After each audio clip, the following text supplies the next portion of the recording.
Ici nĩ imwe cia ngamira iria ikoretwo ikĩrĩithio migunda-ini ya Aikari ya ituura ria Kimela mwena wa Mwingi ya Rũgongo kaunti-ini ya Kitui. Undu uria utigite Aikari marĩ na matukuya maingĩ kuona ona mahũra riboti kũrĩ ihonge cia ugitĩri matiteithĩkaga. Kumana na uguo, Aikari aya nĩ mahũrĩte ngamira ici nginyagia wabici cia murugamiriri wa gicigo kia Mwingi ya Rũgongo. Hakuna sheria katika katiba yetu ya Kenya ambayo inaruhusu mtu asumbue mtu mwingine. Na sasa swali ni kwa serikali, je, nyinyi mnalinda watu ngani?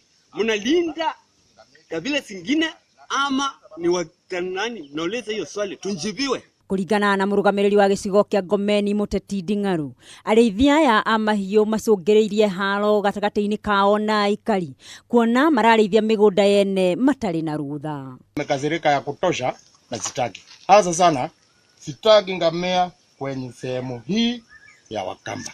Wao waondoe waende pale. Na ngamia azitoshi hivyo Kenya. Ziko nyingi. Sasa hawa wapeleke kwenye zile zingine.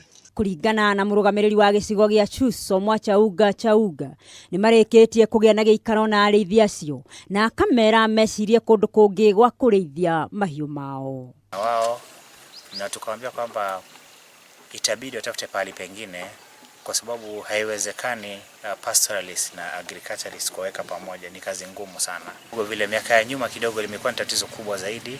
Kuna baadhi ya ngamia ziweza kuuliwa na kuna baadhi ya watu waliweza kupoteza maisha. Tunataka tuchukue hatua za dharura kuzuia kitendo kama hiki kisitokezee. Ariithia ya maumĩte rũgongo rwa bũrũri kũrĩa kũgũmĩirwo nĩ riũa inene na ng'aragu. Handũ-inĩ ha Kameme TV, rĩtwa rĩakwa nĩ Elena wa Gacumwa.